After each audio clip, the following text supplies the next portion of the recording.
Party అధికారంలోకి వచ్చి ఏడాదిన్నర అయ్యింది. ఎన్నడూ లేని విధంగా ఉమ్మడి కరీంనగర్ జిల్లాలో రికార్డు స్థాయిలో సీట్లు వచ్చాయి. అన్నీ బాగానే ఉన్నప్పటికీ పార్టీ పరిస్థితిపై మాత్రం ఎవరికీ పట్టింపు లేదు.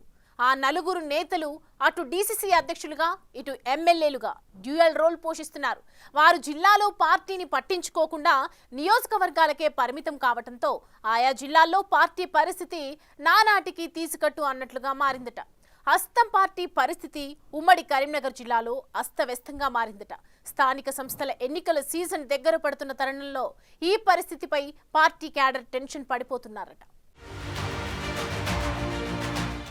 రాష్ట్రంలో కాంగ్రెస్ పార్టీ అధికారంలోకి రావడానికి ఉమ్మడి కరీంనగర్ జిల్లాలో పార్టీ అత్యధిక సీట్లు దక్కించుకోవడంలో ఆ నలుగురు జిల్లా పార్టీ అధ్యక్షులు తమ వంతు పాత్ర పోషించారు. జిల్లా పార్టీ అధ్యక్షులుగా పనిచేస్తూ అప్పటి బీఆర్ఎస్ ప్రభుత్వంపై పోరాటాలు సాగించారు. 2023 అసెంబ్లీ ఎన్నికలలో కాంగ్రెస్ అధికారంలోకొచ్చింది. ఈ నలుగురు డీసీసీ ప్రెసిడెంట్లు కూడా ఎమ్మెల్యేలుగా విజయం సాధించి ప్రభుత్వంలో కూడా కీలక పాత్ర పోషిస్తున్నారు. అయితే పార్టీ అధికారంలోకి వచ్చి ఏడాదిన్నర గడిచినా ఇప్పటికీ జిల్లా అధ్యక్షులుగా వారే కొనసాగుతుండటంతో పార్టీ కార్యక్రమాల్లో దృష్టి పెట్టలేకపోతున్నారన్న చర్చ కొనసాగుతోంది. కరీంనగర్ జిల్లా కాంగ్రెస్ అధ్యక్షుడు కవ్వంపల్లి సత్యనారాయణ, సిరిసిల్ల జిల్లా అధ్యక్షుడు ఆది శ్రీనివాస్, జగిత్యాల జిల్లా పార్టీ సారథి అడ్లూరి లక్ష్మణ్ కుమార్, పెద్దపల్లి పార్టీ ప్రెసిడెంట్గా మక్కన్ సింగ్ రాజ్ ఠాకూర్ కొనసాగుతున్నారు. ఆది శ్రీనివాస్ వేములవాడ నుంచి ఎమ్మెల్యేగా విజయం సాధించి ప్రభుత్వ విప్గా ఎన్నికయ్యారు. అదేవిధంగా ధర్మపురి నుంచి అడ్లూరి లక్ష్మణ్ ఎమ్మెల్యేగా గెలిచి ప్రభుత్వ విప్గా కొనసాగుతున్నారు. కవ్వంపల్లి సత్యనారాయణ మానకొండూరు నుంచి ఎమ్మెల్యేగా గెలిచారు.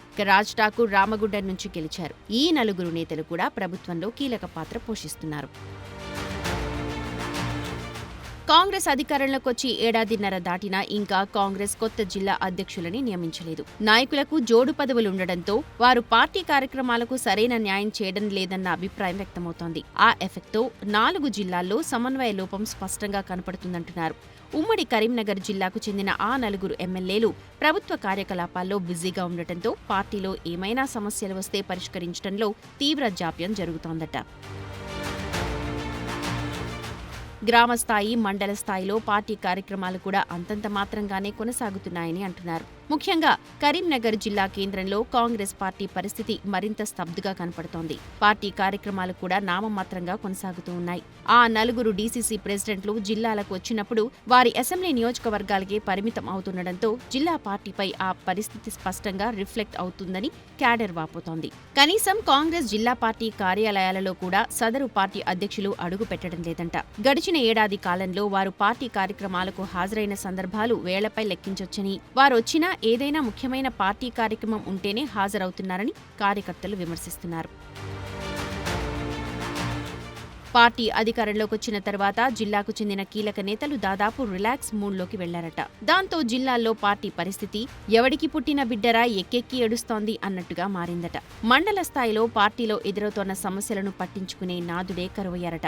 ఈ పరిస్థితి స్థానిక సంస్థల ఎన్నికల్లో పోటీపై ఎన్నో ఆశలు పెట్టుకున్న ద్వితీయ శ్రేణి నేతల్లో గుబులు రేపుతోందంట. సహజంగా అధికార పార్టీపై కాలం గడిచే కొద్దీ క్షేత్రస్థాయిలో కొంచెం వ్యతిరేకత కనిపిస్తుంటుంది. ఆ వ్యతిరేకతను అధిగమించాలంటే పార్టీని సమన్వయం చేయగలిగే నేతలు ఖచ్చితంగా అవసరం. అదీకాక అధికార పార్టీ ఎమ్మెల్యేలు లేని నియోజకవర్గాల్లో పార్టీని నడిపించాలంటే ఫుల్ టైం పార్టీ కోసం పనిచేసే నాయకుడు సారథ్య బాధ్యతలు చేపట్టాలి. ప్రస్తుతం ఉన్న జిల్లా పార్టీ అధ్యక్షులకు ప్రభుత్వ కార్యక్రమాలు సొంత నియోజకవర్గాల పరిధిలో తిరగడానికే సమయం చాలడం లేదంట. అధ్యక్ష బాధ్యతలు తలకు మించిన భారంగా పరిణమించాయని భావిస్తున్నారట. సర్పంచ్, మండల, జిల్లా పరిషత్ ఎన్నికల్లో సత్తా చాటాలి అంటే పార్టీకి బలమైన నాయకత్వం కావాలని ద్వితీయ శ్రేణి నేతలు కోరుతున్నారు.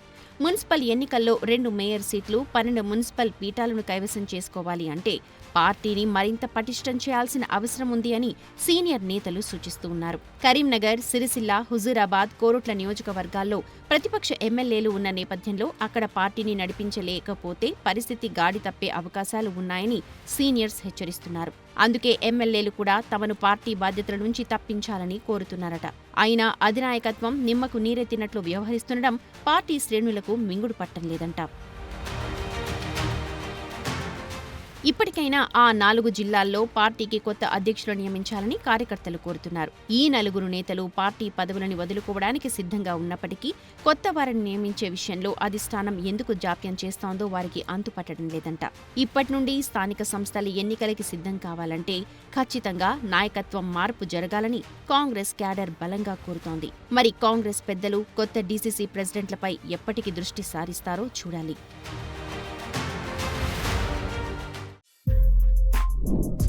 For more videos like this, subscribe Big TV channel.